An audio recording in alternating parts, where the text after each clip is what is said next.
Everybody, today I want to show you how you can use a spent lighter to create a fire.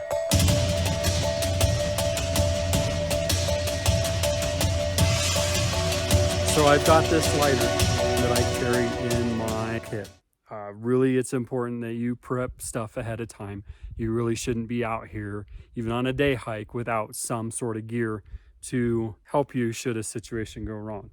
So I've got my lighter. If I found a lighter on the ground that is spent, that somebody discarded, you can use that lighter. First thing you're going to want to do when you find this lighter is remove the safety devices. You do that because when you strike it, it creates larger sparks, and it's easier to strike this without those safety devices on it when your hands are cold. I've got some charcloth already made up. If you want to know how to make charcloth, watch one of my previous videos on how to do it. Anyways, we're going to take our charcloth and we're going to introduce a spark from the lighter into the charcloth. I typically carry an Altoids tin in my backpack. An Altoids tin can be used to make charcloth. I've got my lighter that has no fuel in it. This one unfortunately does have fuel in it, so I'm going to try to strike this so that it doesn't create a flame, and we're just going to use the sparks. And then I'm going to have my charcloth. Also, I've got a grass bundle that I've prepared ahead of time. I've processed some of this grass down. Use whatever's out there. This has got to be dry material. You might use grass, you might use cottonwood bark, use cedar bark, use whatever fibrous material you can have out here. What I'm going to do is I'm going to create a spark that comes off of this, and it's going to land inside of this charcloth without, first strike. That I didn't produce a flame, but you can see the red hot heat from that, and it's slowly burning. Now I'm going to take this, I'm going to introduce it, or I'm going to put it inside my grass bundle, and I'm going to blow. So just bear with me.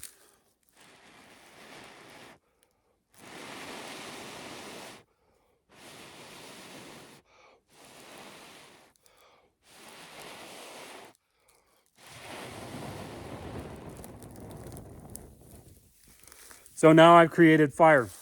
Now I'm going to put it into my fire lake.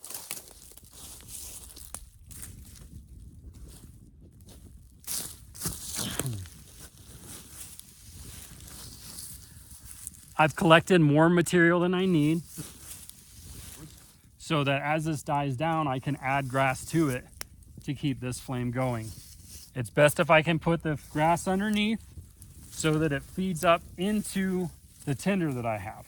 And I'm just going to continue to feed this until you can hear the wood cracking. So there you go. I've got a sustainable fire that I created from a spent lighter and a piece of charcloth. Again, this is something that you need to prep ahead of time. You should have these tools in your kit. Charcloth is really made obsolete by a ferro rod and some of the other modern tools we have out there, but you never know what happens, and this charcloth can be a backup to your typical fire kit. Now you know, if you have a lighter that's run out of fuel, or you found a spent lighter on the ground, it is still of some value. Hang on to it, keep it, put it in your kit. Hopefully you learned something. I'll see you again next time.